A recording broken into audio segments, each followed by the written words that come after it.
La carretera a San Antonio Tlayacapan. Cuando tenía 11 años, viajaba muy seguido con mi hermano y mis papás. Eran diseñadores y trabajaban independiente. Podían hacerlo desde cualquier parte del mundo siempre y cuando tuvieran una computadora y conexión a internet. Casi siempre hacíamos viajes largos. Nos gustaba pasar tiempo juntos. Por el día veíamos el paisaje e inventábamos juegos, y por las noches contábamos historias de terror. Una vez al mes íbamos a casa de los abuelos del lado de mi mamá. También era un viaje largo. Vivían en San Antonio Tlayacapan. Las horas pasaron rápido y se hizo de noche. Nos aburrieron los juegos de siempre y empezamos a contar historias de terror. Era mi turno cuando el coche empezó a hacer ruidos.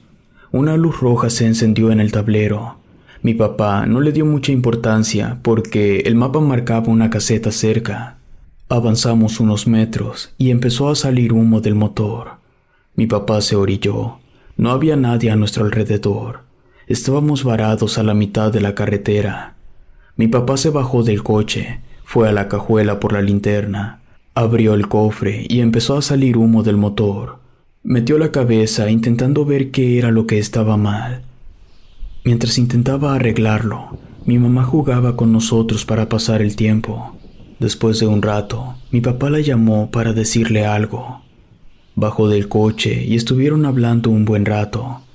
Mi hermano y yo seguíamos jugando. Subió de nuevo y nos dijo que mi papá iría a buscar ayuda a la caseta que marcaba el mapa. El motor estaba descompuesto y no se podía arreglar sin herramientas. Le pregunté por qué no le hablaban a una grúa para que viniera por nosotros y nos llevara al taller más cercano. Me respondió que ya lo habían intentado, pero no había señal y las llamadas no salían. Me pidió que no me preocupara, que no iba a tardar mucho y que ella se iba a quedar con nosotros mientras él volvía. Mi papá cerró el cofre del carro, se despidió de nosotros y fue a buscar ayuda.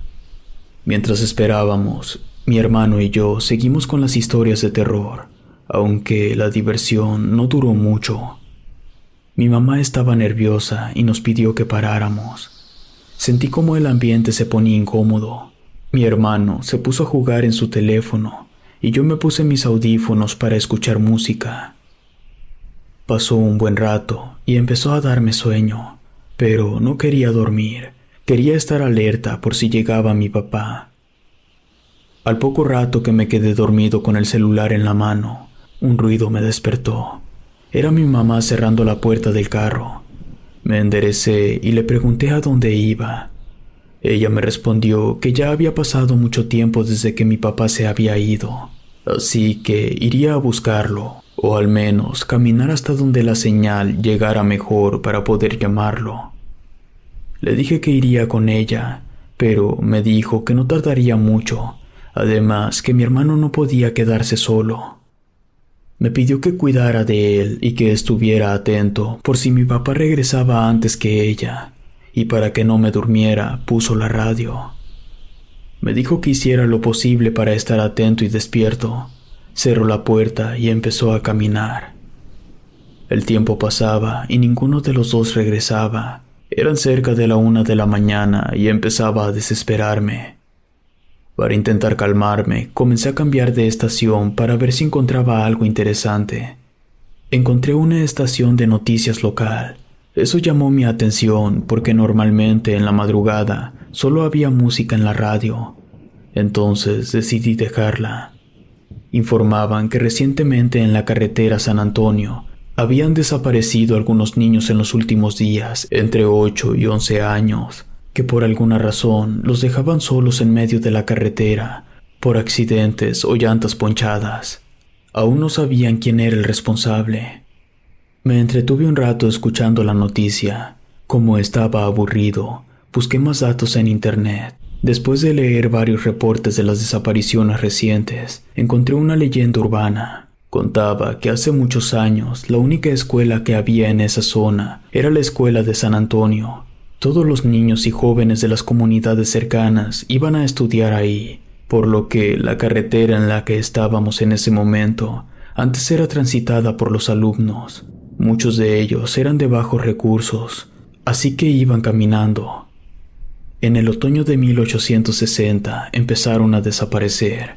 Después de años buscando un culpable, un hombre de unos 50 años, atormentado por sus crímenes, se entregó. Confesó haber sido él el causante de las muertes. Nunca explicó el porqué, y tampoco tuvo tiempo de hacerlo. La primera noche que pasó en la cárcel, los habitantes de los pueblos se reunieron y formaron un linchamiento. Entraron a donde estaba el hombre y lo llevaron a la carretera. Lo ataron a un poste y lo quemaron vivo. La leyenda decía que los gritos de terror y dolor aún podían oírse en medio de la oscuridad, que el hombre aún salía a acechar nuevas víctimas. Se encargaba de alejar a los adultos para que no pudieran defender a los niños y así poder vengar la trágica muerte que le dio el pueblo. Sentí un hoyo en el estómago. Estábamos justo en el lugar donde, según la leyenda, el asesino se aparecía. Estábamos solos. Pensé que tal vez el asesino se había encargado de mantener a mis papás lejos. Volteé a ver a mi hermano. Estaba durmiendo profundamente. Quería salir y buscar a mis papás, pero tenía mucho miedo. Además, no podía dejar a mi hermano solo. Decidí quedarme y esperar. Cambié la estación.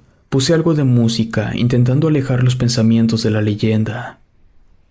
Las horas pasaban y mis papás no regresaban. Ya era cerca de las 3 de la madrugada. Empecé a escuchar a lo lejos a una persona que gritaba. Cada vez sonaba más y más cerca. Al principio pensé que podría ser mi papá pidiendo ayuda, pero recordé la leyenda y me quedé adentro del coche. Empezaba a ponerme nervioso. Tenía miedo. Pasaron los minutos y los gritos volvieron a escucharse, pero esta vez más fuerte, más cerca. Volteé a mirar a todos lados y pude ver una figura humana en la oscuridad. Pensando que era mi papá, bajé del coche y me dirigí hacia él, pero al ajustar la vista, noté que la silueta no coincidía con la de él. Entré en pánico, regresé corriendo al coche, me subí en el asiento del conductor y cerré todo con seguro, casi sin poder respirar. Volteé a donde estaba la figura humana y había desaparecido. Mi hermano despertó y me preguntó qué estaba pasando. Para no asustarlo, le dije que no pasaba nada, que se volviera a dormir, pero ya era tarde para eso. Empezó a molestar, preguntando a dónde había ido, y solo se me ocurrió decir que al baño. Le pedí que se durmiera de nuevo, pero entonces quiso ir también. Molesto, le dije que no podíamos salir, que no sabía qué había afuera. No podíamos arriesgarnos. Entonces su expresión cambió y supe que tenía miedo. Empezó a llorar y a llamar a mamá, justo lo que no quería. Intenté calmarlo y le conté una historia de fantasía. Funcionó. Después comenzamos uno de nuestros juegos favoritos. Todo parecía estar volviendo a la normalidad, cuando los gritos empezaron de nuevo. Mi hermano se asustó mucho y empezó a llorar de nuevo. Esta vez no podía calmarlo. Era evidente que algo estaba pasando. Bajé el volumen de la radio para escuchar mejor, y los gritos pararon. Pensé en la leyenda. Éramos unos niños. Mi hermano estaba por cumplir 8 y yo tenía 11, igual que las víctimas. Por más que quería no creer en la historia, no dejaba de pensar en eso.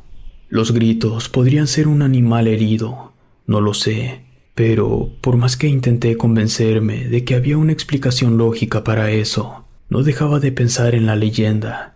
Entonces, su presencia se hizo evidente. Se poncharon las llantas del coche. Mi hermano empezó a gritar y a llorar. El coche se sacudió con fuerza, como si algo intentara volcarlo. Grité suplicando que parara, y funcionó. Oh, eso creí. Faltaba 2 horas para el amanecer, y pensé que una vez que saliera el sol, cualquier cosa paranormal desaparecería. Solo teníamos que sobrevivir hasta entonces.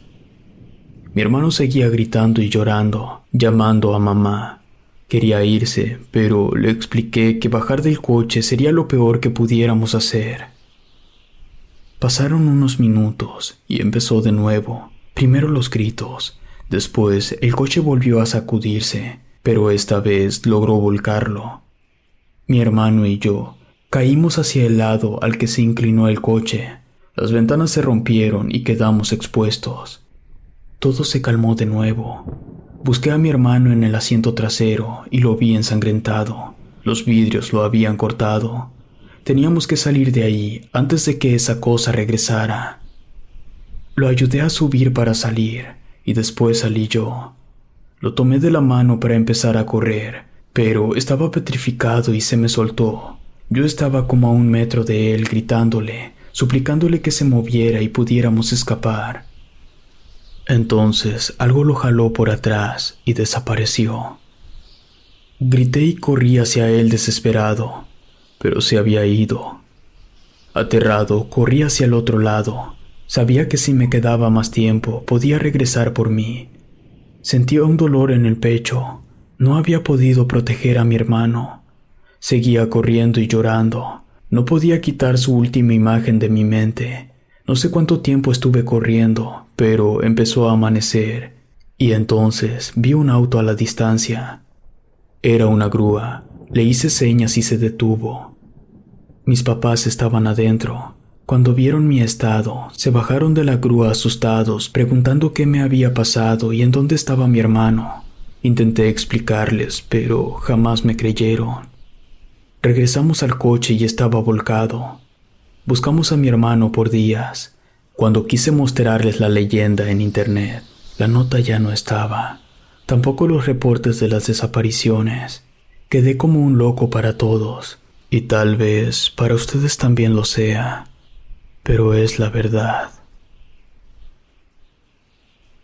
Si te gustó esta historia, suscríbete activando la campanita para que no te pierdas lo mejor de Rede. Gracias por escucharnos. Relato escrito y adaptado por Mariana Peregrina.